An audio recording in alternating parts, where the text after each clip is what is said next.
How to turn on show hidden files and folders on MX Player. Hello guys, so all what you have to do is simple. Go to MX Player app. This is the home page as you can see. Now all what you have to do is simple. Just go to the top here and click on this little icon.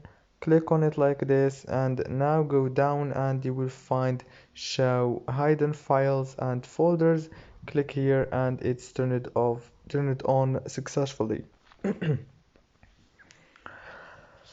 If this video was helpful, please don't forget to like and subscribe, and thank you for watching until the end.